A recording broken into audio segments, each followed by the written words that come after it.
Je vous ai demandé des événements qui vous ont marqué, en tout cas, qui ont été marquants, des événements météo. Puis il y en a un, ça remonte quand vous étiez météorologue, pas pour Radio-Canada, dans l'Ouest. À Edmonton, j'ai commencé à Edmonton en 86. J'étais météorologue opérationnel, donc je faisais les prévisions météo. Et moi, je travaillais au centre de prévision de l'Arctique, donc on s'occupait des prévisions pour le Nord. Mais de l'autre côté du mur, il y avait le centre de prévision de l'Alberta. C'était donc à Edmonton.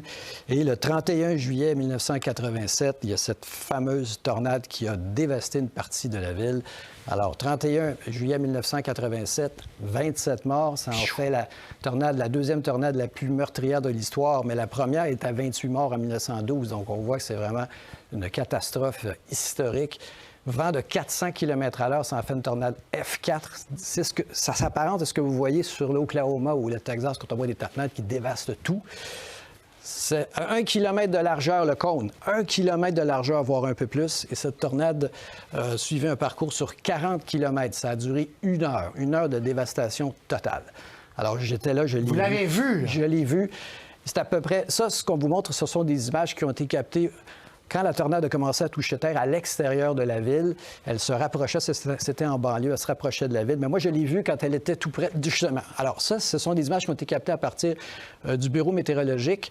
Et c'était ça que je voyais du toit. Parce que la petite histoire, je vous raconte, moi, je ne travaillais pas pour l'Alberta, mais pour l'Arctique. Alors quand on a su que la tornade se rapprochait du bureau, elle est passée à quelques kilomètres du bureau météo. Les collègues se sont dit, on va monter sur le toit pour la voir, parce que la grande majorité des météorologues n'ont jamais vu de tornade. Mais c'est vrai, c'est vrai. Wow, alors, c'était d'une rareté totale. Il y a un monstre pareil, on voulait la voir. Alors, on est monté sur le toit, on voyait quelque chose qui s'apparentait à ça. Et je me rappelle très bien, moi, j'avais 25 ans, j'étais complètement...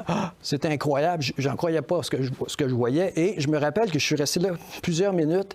Et quand je me suis retourné, mes collègues avaient disparu. Ils m'avaient laissé sur le toit. Je suis donc descendu, j'ai fermé la trappe du toit, je suis redescendu. Quand je suis arrivé dans le bureau météo de centre de prévision de l'Arctique, il n'y avait plus personne. Ils avaient évacué le bureau carrément. Alors, je me suis dirigé vers le bureau de l'Alberta. Et à ce moment-là, ce que vous voyez, il y avait un météorologiste qui était en train de filmer la tornade. Ça, c'est à partir du bureau de la météo de l'Alberta. Il était en train de filmer. Je me rappelle, j'étais tout près de lui, je le voyais faire. Et on m'a dit tout de suite, on évacue tout le monde dans le sous-sol, donc dans le garage souterrain. Il y a quelques personnes qui sont restées là pour justement couvrir les prévisions et continuer de filmer ce monstre. Et ce que vous voyez, ça, c'est le stationnement du bureau météo. Et la tornade s'est déplacée à quelques kilomètres seulement. Elle a dévasté des raffineries, dévasté des quartiers résidentiels. Donc, épeurant, mais fascinant pour un météorologue. Complètement, mais épeurant, mais c'est terrorisant. Vous voyez ça, c'est un monstre à 1 km de large. C'est immense. Regardez les dégâts, ça a été la dévastation totale. Et je me rappelle très bien...